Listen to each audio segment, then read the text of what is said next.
On episode 35 of Chit Chat, we talk about game design and development in a castle. That's right, many publishers, including Skybound Games, are gathering their teams to do just that.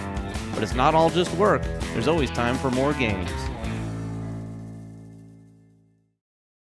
Welcome back to Chit Chat. This is episode 35, if you can believe that. Today we are going to be talking about not just game design, but sort of our experiences either in it or around it or near it or maybe adjacent to it.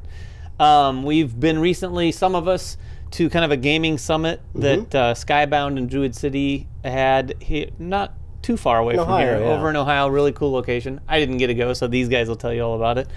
But we've had a lot of those experiences over the last couple of years. We wanted to share with you guys a little bit about that and maybe shed some light, at least from a weird third-party perspective, a lot of the things that go into game design. But before we get into any of that, we've got some winners from the last episode. Right, so Kimberly, Cody, you have won Meeple War. Send us an email at manversusmeeple@gmail.com.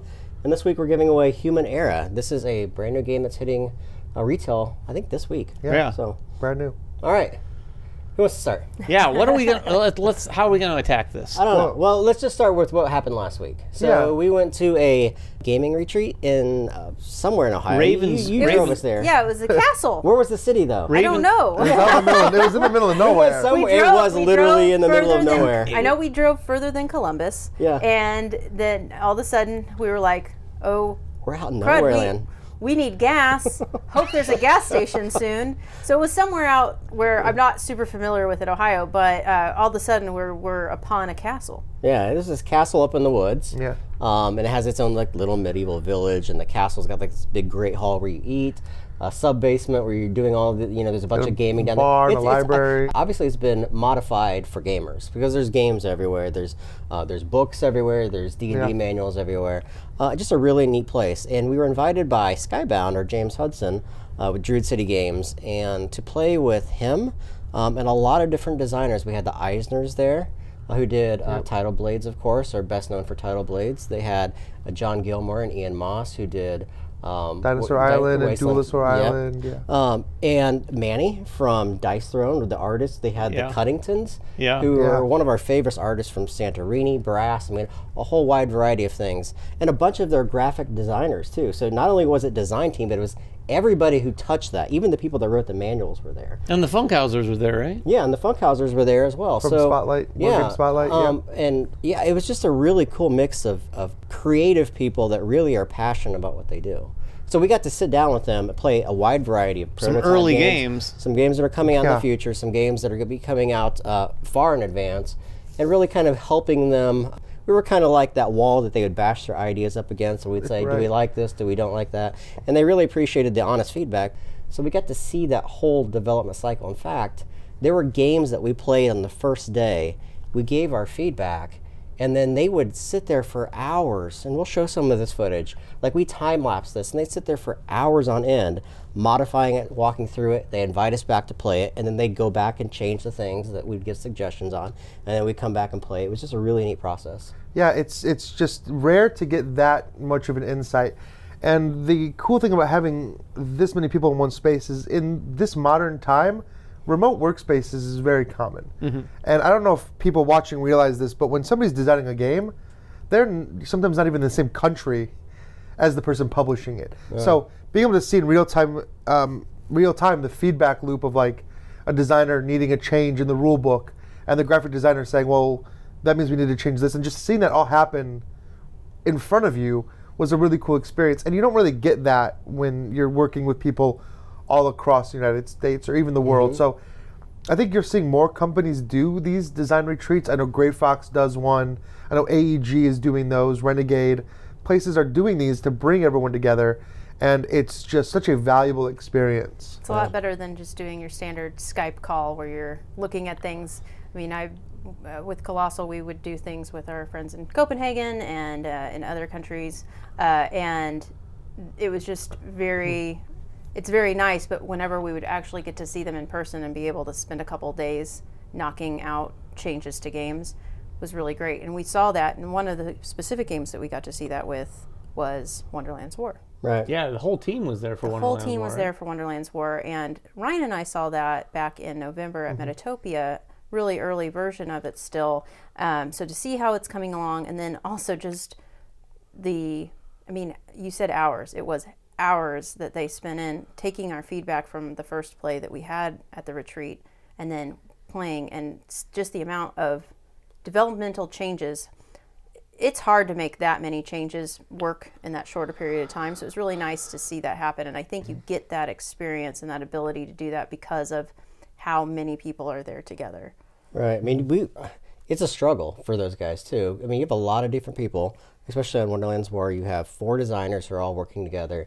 That's a very unique game because it has 2 very distinct gameplay styles. You have a area control and you have a worker placement spot or section of the board, and you're going back and forth between them, and you have groups of people working on each sections and trying to marry those together, and it's challenging. I don't think most people realize the struggle of developing a game, because they're lucky. They had a whole group of people around them for 5 days. We would literally wake up at 8, we'd have breakfast, play until lunch, and then play all the way until dinner, and we'd play until 2 or 3 in the morning. Yeah. They had that luxury of doing that, but a lot of these people don't. They don't have play testers around them, so they have to finish something, send it off to a group of play testers, wait maybe weeks, months to get that feedback back, and then they have to redo that loop. So it's just a very interesting process on everything that goes into making that game. Yeah, and I think you bring up a good point, and there's a portion of that gamers don't get to see, and I don't think gamers really understand how long that process can take. So when a game is delayed on Kickstarter, for example, maybe it's delayed by a month, because sometimes it can take a month to even do one revision because of that. You have to get it play tested, you have to make a change, has to go back to the graphic designer, they might have to make a change, back to the rulebook editor. So these things really, they add up. Yeah, one of the interesting things too is last year, Dave and I were invited out to go to a Renegade Retreat, and I couldn't make it because I was deathly sick.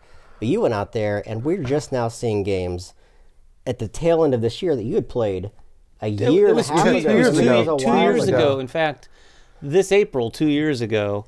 And it was a little different. You know, I think the Skybound thing sounds like they were working a lot on their games that they already had in the hopper. Yeah. Sure.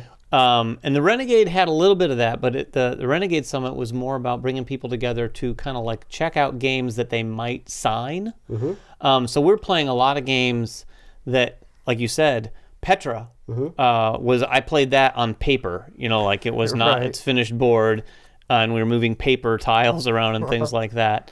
So that's the first time I saw that, back in April of 2017. So it just goes to show you how long that whole process can be. And then, you know, we saw some that they didn't pick up.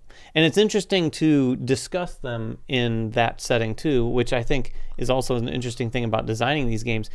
You don't have an appreciation, or not everyone has an appreciation for the different perspectives that different people have when they come to these games and try them out. Because a designer can be so embroiled in making sure the game works, like mathematically and structurally and all that, that sometimes you can see some designers lose sight of, like, okay, it works, but is it fun? Right. Like, and they could be really satisfied, like, oh, all the math is working right now, but everyone around the table is like, yeah.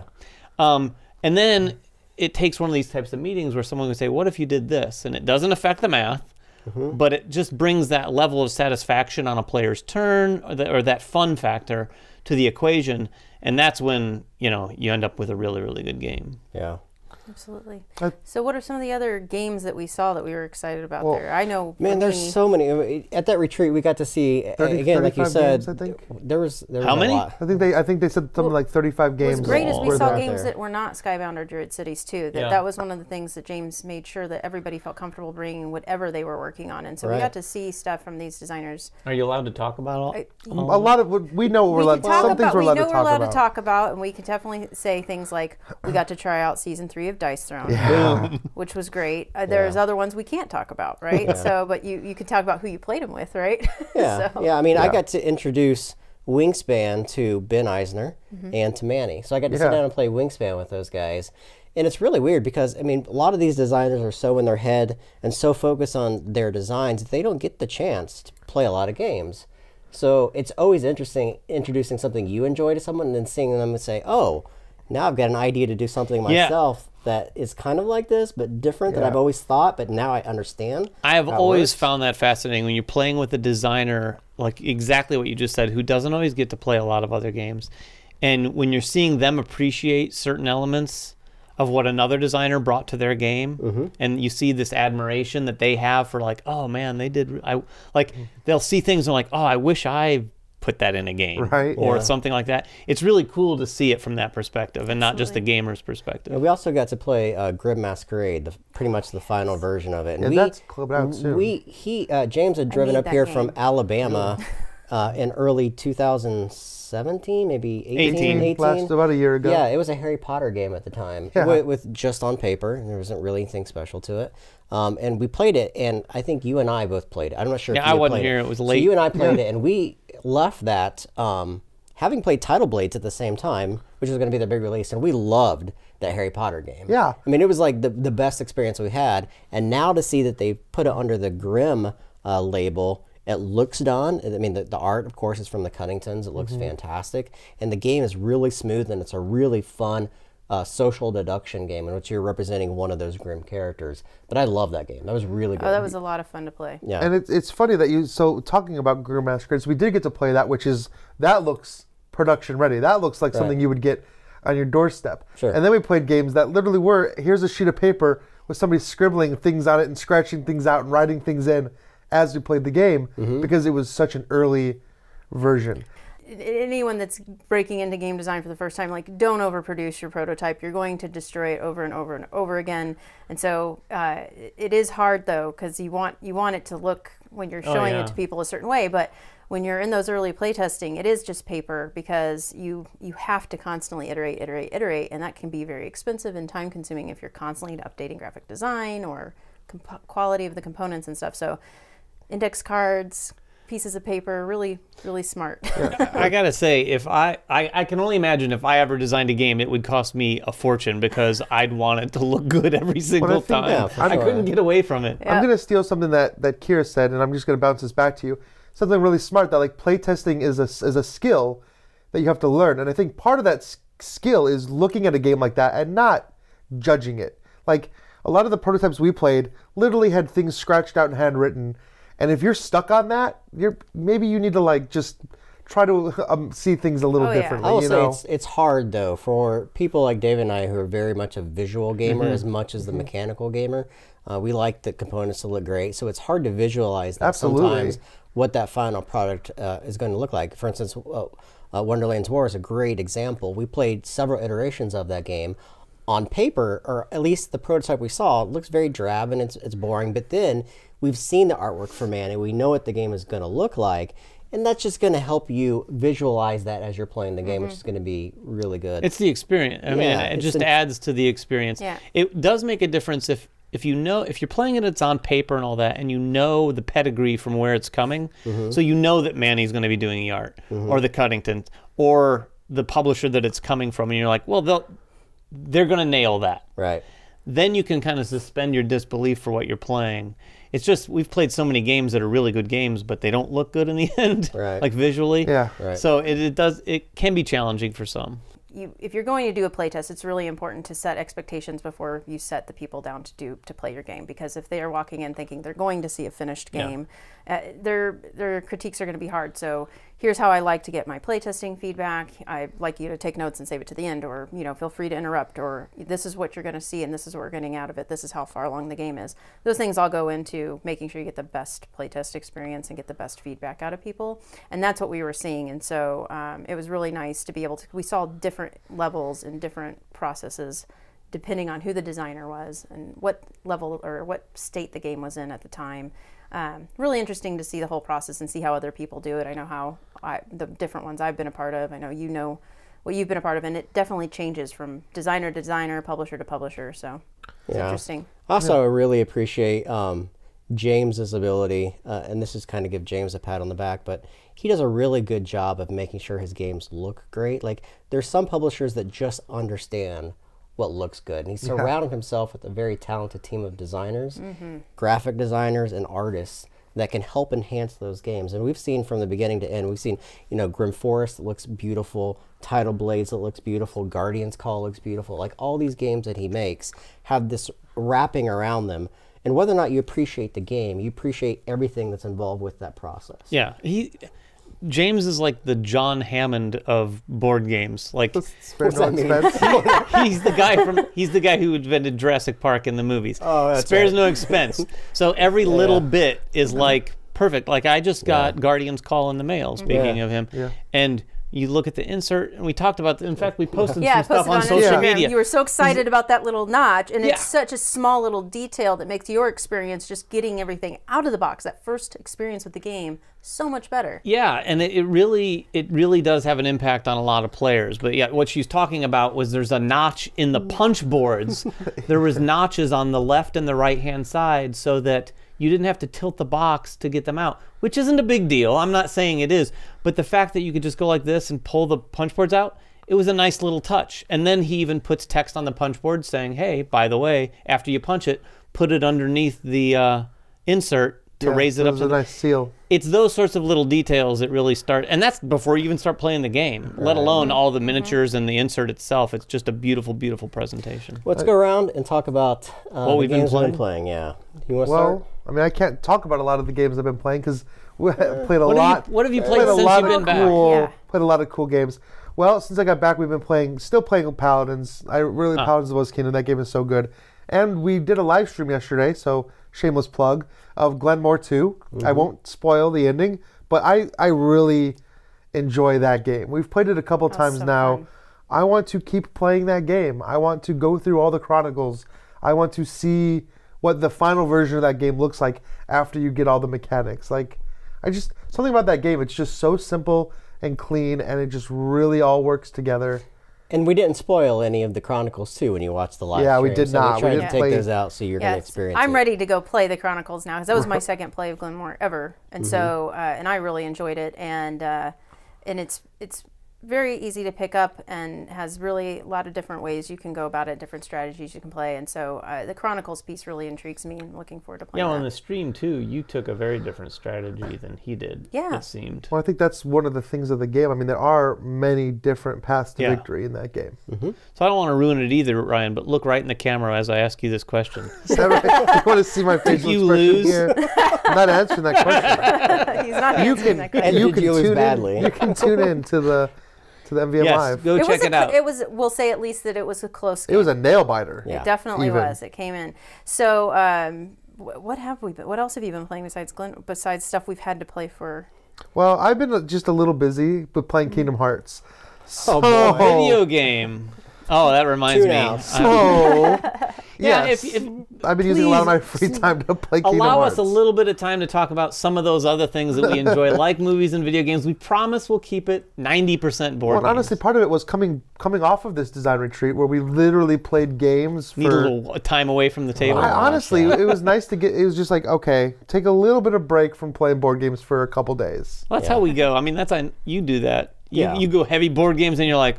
I need downtime, play some video games, and then it's the opposite. Yeah. All right, I'll go next. A couple games. I've played 36 games of Wingspan this year. Oh my! That's crazy. That's an insane. And you've amount. lost every one? No. I remember you giving me a hard time about playing Heaven and Ale like 30 times. So. Well, I remember too when David first came to us with Wingspan and said this game is going to be awesome, and I was like, no. The track record of me liking games from Stonemaier hasn't been great. The production quality is fantastic, but I typically don't like those games. A lot of race games. Well, those with racing to the end, Scythe is just okay for me, but this game hits on all cylinders. It does everything I love about gaming. And 36 games for me, who has all these other games that we have to cover, is insane. Like, it's an insane amount of games. That's like when Werewords came out. Man, this is... But we're comparing a 10-minute game to a 30-something minute game. It's so accessible. Like you can play it with Sarah. You can play it with any of us. We all want everybody that you would want to play it with wants to play it. So it's like, hey, quick filler. I mean, it's not a filler, but it is because it's so quick for 2 players, which is how you normally play it, right? Yes. Yeah. And my biggest fear right now is I'm going to run out of those score sheets. Like I look at them now and I'm getting pretty close to, and that's for me writing like 2 names on each one of the columns. Like it's crazy how fast we're going. I want to take a little side bet. For those that don't know, we have a local game convention coming up next week where it's basically a weekend of playing games. How many times do you think Jeremy's going to play Wingspan 10. over the course of that At one IndieCon? weekend? 10. Yeah. At least once. At least At once. least one. I would say Yeah. at least probably 4 times. Yeah, we'll see. I'm exaggerating. I'm going. 10. I'm going once. The other game I'll mention briefly, I hope I can announce this one. I'm sure it's online. It's Pocket Generals. It's a game that we played. Oh, yeah. This is Derek It's not up Funkhauser's yet. game. It's not out yet. It hasn't been signed by anyone. It's really made me consider wanting to sign the game, like starting my own publishing company. Right? It's 'Cause I good. feel It's really I feel good. like this is a game that can be infinitely expanded. It's basically a bunch of historical characters that you can use on a variety of historical maps, and it's just a 2-player. It's a symmetric game because we each have the same deck of cards, but you're using those cards to do different things on the map. It was really, really The enjoyable. objectives are not symmetrical necessarily, depending on what you're trying to war you do. play. That's correct. Yeah. You're taking 2 different sides of the war, but the leaders and the generals are using Interesting. are symmetrical. Yeah, I saw a post on that, but I don't know much about the game. Everywhere. It's, Yeah. it's really cool. He's definitely talking about it, so we're not spoiling anything here. No. All right, well, I'll get this out of the way real quick. I have also played some video games. I've been playing a ton of Assassin's Creed Odyssey, and we played video games all our life, and I'm still blown away at this game. Like, it's just phenomenal. It has underwater swimming, which is a huge with me. Anyway, literally anywhere in the game.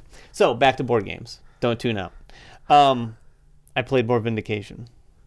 That doesn't surprise me either. Yeah, I actually got Vindication to the table with Alicia finally. She had not played it, if you can imagine, but we played that, and I want to say she might have won. I can't remember off the top of my head. I don't want to spoil that either, but like Ryan I did, like right? Vindication, actually. I It's growing. It's grown on me this past couple I'm plays. still digging it big time. I still haven't even scratched the surface with it. I'm going to take it with me on a couple trips coming up and try out some of the other content that I just haven't gotten I to think trying. That's the thing about that game is, like, rarely do I get to play a game more than 2 or 3 times. But I've played that 3 times now, and by the 3rd play it was like, oh, I'm seeing these strategies that were just completely... I couldn't even see them. So yeah, I've seen most of the games I've played, people haven't won anymore with like just going the monster route, Right. which was the obvious strategy to begin with, but it's there's a lot of options there.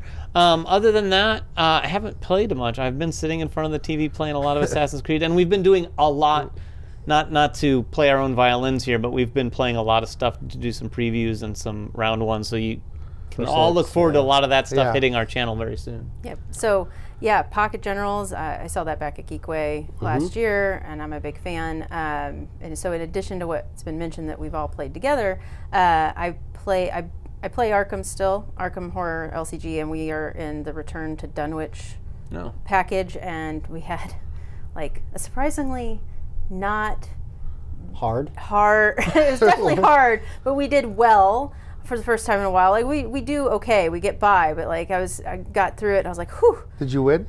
We only got 1 victory point at the end, but we did. So we didn't get as much experience as we needed, but it was like a satisfactory ending. And then leading into the next scenario, of course, of the campaign. But can we talk about the little legacy game? Yeah, Zombie Kids. We can talk about that. Yeah. Right? Oh, yeah. Okay, so Zombie Kids Evolution, which is like a legacy style, we Kids game. powered through that. It was super fun and with no children playing. So that was a great game. And then also more Tiny Epic Tactics. Of course. Cool. Of course. Well, that's what we've been playing, and that was a little bit of information and a peek behind the curtain at what it's like to design games or be at least around that or part of it, a little tiny part of it. Yeah. But that's episode 35 of Chit Chat. Tune in 2 weeks for next episode, and until then, we'll see you later. Well, that's another episode of Chit Chat in the bag. Thanks for watching. If you want to check out another one, there's probably one right over here in the bottom left-hand corner, or probably your right-hand corner. Whatever corner, we have something to click on. So click on one of these things and good things will happen.